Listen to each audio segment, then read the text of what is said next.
Hi guys, it's राज। आज हम बहुत ही अमेजिंग आसन करने वाले हैं, बकासन। आज मैं आपको इतने सिंपल और इजी स्टेप्स बताऊंगा। आप चाहे कितने भी बिगिनर हो या आपके शोल्डर्स में कितना भी स्ट्रेंथ कम हो, आप इस स्टेप्स को फॉलो करके इस पोज को इजीली अचीव कर पाओगे वो विद इन 2 to 4 वीक्स के अंदर ही। और ये जो कोई भी एडवांस पोजेस सीखना चाहता है उनके लिए ये बहुत ही इंपॉर्टेंट आसन है और ये बहुत ही अमेजिंग आसन है। मैं अमेजिंग इसलिए बोल रहा हूँ क्योंकि इसके बहुत सारे अमेजिंग बेनिफिट्स हैं, वो मैं आपको इस वीडियो के एंड में बताऊंगा। तो इस वीडियो को आप एंड तक जरूर देखें और मैं आपको गारंटी देता हूँ कि आप इस पोज को अचीव कर पाओगे, चाहे आपका वेट कितना भी हो या आपने कभी कोई भी एडवांस पोजेस की ट्राई भी नहीं की हो तो भी आप कर पाओगे। क्योंकि मैंने ये पोजेस हजारों मेरे स्टूडेंट्स और फॉलोअर्स को सिखा चुका हूँ ऑलरेडी, फिजिकली, पर्सनली भी और वर्चुअली भी, यानी कि ऑनलाइन भी सिखा चुका हूँ। तो अब हम शुरुआत करते हैं इस बकासन की। चलिए।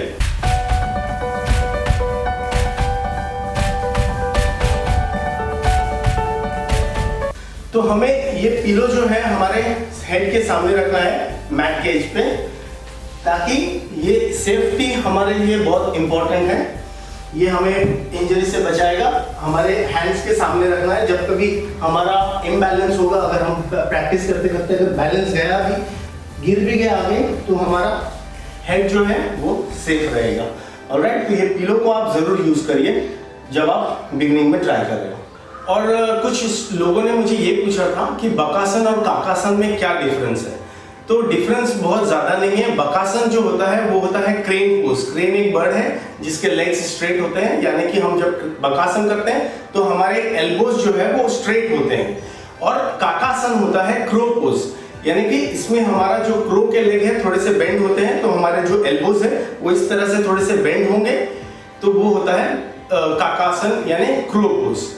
काफी लोग काकासन को भी बकासन बोलते हैं, बकासन क्रो पोज, तो वो भी चलेगा। अगर किसी को नहीं पता है तो बोलते हैं, दैट्स फाइन। तो हम शुरुआत करते हैं बकासन की या काकासन की। तो पहले तो आपको काकासन ही सीखना पड़ेगा, क्योंकि जो बकासन है उसमें एल्बो स्ट्रेट होता है, वो थोड़ा सा डिफिकल्ट है। तो इसमें आपको क्या ध्यान रखना है कि आपको ये फिंगर्स जो है वो ओपन रखने हैं इस तरह से, और अपने शोल्डर से थोड़ा सा बाहर रखना है अपने पाम्स को, और आपको इस तरह से आपको टोस पे आना है, आपको एल्बोस बेंड करना है। आपका एल्बो जो है, इसका जो बैलेंसिंग होता है, ये एल्बो हमारा जब रेस्ट के ऊपर आएगा, स्ट्रेट होगा, जब हमारा फोरआर्म स्ट्रेट होता है तो ही हम बैलेंस कर पाएंगे। बहुत सारे लोगों का बैलेंस इसलिए नहीं होता है कि वो उनका जो एल्बो होता है वो पीछे होता है, इसीलिए उनका बॉडी वेट पीछे की तरफ जाता है। और इसका जो एल्बो है हमारा, वो सेंटर ऑफ ग्रेविटी होना चाहिए। अगर सेंटर ऑफ ग्रेविटी यानी एकदम सेंटर में होगा तो ही आपका बैलेंस आएगा। यानी कि जब आप ये करते हो, इस तरह से टोस पे आ जाइए और एल्बोस को बेंड कर लीजिए पीछे की तरफ, अपने ट्राइसेप को ले लीजिए और नीज को, टोस को तब तक आगे लाइए जब तक आपका नी जो है वो ट्राइसेप पे इस तरह से प्लेस नहीं होगा। आप प्लेस करके अपने एल्बोस को इस तरह से धीरे धीरे आगे लाइए, धीरे धीरे आगे, और दोनों हाथों के फिंगर्स को, आपको फिंगर्स को एक्टिव रखना होगा। इस तरह से फिंगर्स को एक्टिव रखना होगा, ताकि जब आप बॉडी वेट आगे डालो तो आपके फिंगर्स जो है वो आपको इस तरह से प्रेस करना है, आपको फ्लोर को ग्रैब करना है। जिस तरह आप इस तरह से ग्रैब करोगे तभी आपका बैलेंस आएगा। सी, जो बहुत ही बिगिनर्स है या जो जिन्होंने कभी कोई पोज ही नहीं किया, एडवांस पोजेस या योगा में बहुत ही न्यू है, उन लोगों के लिए मैं 2-3 स्टेप्स बताता हूँ, वो आप फॉलो करो। अगर आप लोगों ने थोड़ा बहुत किया है तो आप डायरेक्टली 3rd या 4th स्टेप पे जा सकते हो। सी, फिंगर को इस तरह से रखना है, टोस पे आना है, एल्बोस पीछे होगा, अपने नीज को इस तरह से ट्राइसेप पर प्लेस करो और इस तरह से आगे आइए। आगे तब तक लाना है अपने बॉडी को, टॉर्सो को, शोल्डर्स को इस तरह से आगे लाना है जब तक आपका एल्बो रिस्ट के एग्जैक्टली ऊपर नहीं आ जाता। इस तरह से देखिए, आप इस तरह से लाइए और बैक टोस पे आ जाइए। बस आप ये करिए, ये अगर आपको आ रहा है तो बस ये आपका फर्स्ट स्टेप है। आप इतना करिए, आप में थोड़ा सा कॉन्फिडेंस आएगा। उसके बाद जो सेकंड स्टेप होगा, आप इस तरह से अगेन प्लेस करिए, आगे आइए और एक लेग को ऊपर करो। एक लेग ऊपर करके आप 10 सेकेंड्स होल्ड करिए। 10 सेकेंड्स होल्ड करना है, काउंट करना है, और इसे भी आगे लाके आपको 10 सेकेंड्स होल्ड करना है। ठीक है, ये हो गया आपका सेकंड स्टेप। और थर्ड स्टेप जो है वो आपको टैप करना होगा इस तरह से। आप एक लेग को ऊपर लिए इसको और इसको टैप करिए 3 4 5, इस तरह से आप 10 टाइम्स टैप करिए। फिर लेग चेंज करके 1 2 3, ज्यादा ऊपर करने की जरूरत नहीं है आपको। ये लेग इतना ही लेना है, ये लेग इतना ही रखना है। बहुत ज्यादा आप ऊपर उठाने की, ऊपर रेस करने की कोशिश मत करो, उससे आपका बैलेंस बिगड़ सकता है। तो आप ये स्टेप्स करिए टैपिंग का, या तो फिर आप ऐसे भी टैपिंग कर सकते हो। थोड़ा सा और एक वीक आप अगर ये प्रैक्टिस कर रहे हो, उसके बाद आप इस तरह से कर सकते हो, या 2-3 दिनों में आप कॉन्फिडेंस फील कर रहे हो तो आप ये करिए। बस ज्यादा ऊपर नहीं लेना है। ठीक है, ये एक टैपिंग है। और एक बोथ लेग्स टैपिंग भी होता है। इस तरह से आप या दोनों लेग्स टैपिंग करिए। ऑलराइट, इसके बाद जो आता है वो सीधा होल्ड करना है हमें। अब जब इतना टैपिंग आपको आ जाएगा, फिर आप ये करना है इस तरह से, बस थोड़ा सा आप ऊपर करिए।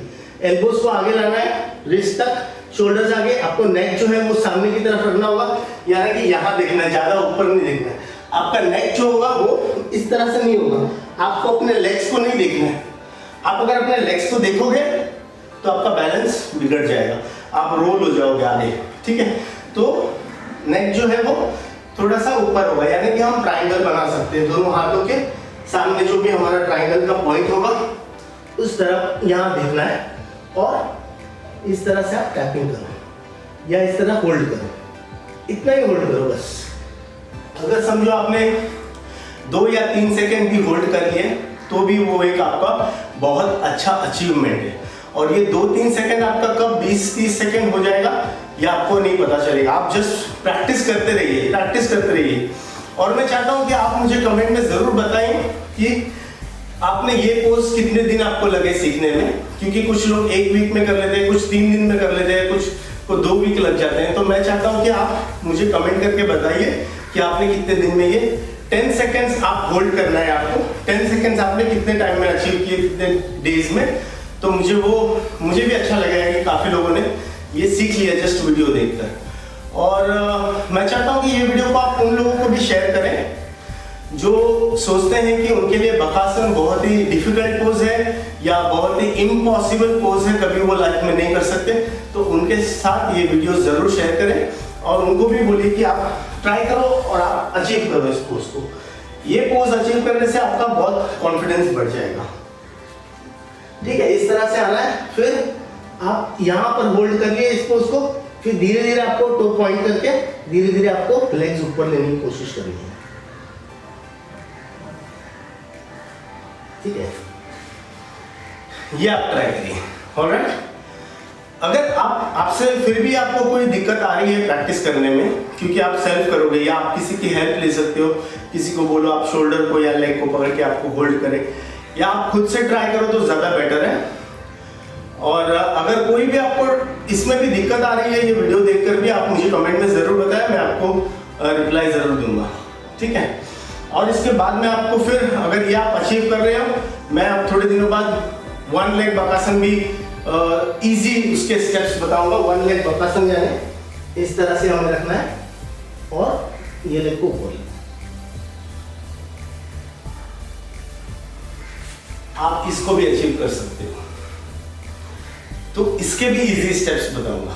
अगर ये वीडियो आपको पसंद आया हो तो लाइक और शेयर जरूर करिए और सब्सक्राइब करना ना भूलें। और आपको कोई भी क्वेरीज होगा योगा, हेल्थ या फिटनेस रिलेटेड, तो आप मुझे कमेंट्स में जरूर बताइए, मैं आपको रिप्लाई करूंगा। ऑलराइट, अब बात करते हैं इसके बेनिफिट्स की। तो इसके फिजिकल बेनिफिट्स ये हैं कि ये तो आपके शोल्डर और कोर को स्ट्रेंथन करता ही है, साथ में आपके बैलेंसिंग इंप्रूव करता है, आपके माइंड एंड बॉडी को कोऑर्डिनेट करने में, कोऑर्डिनेशन के लिए भी बहुत हेल्पफुल है।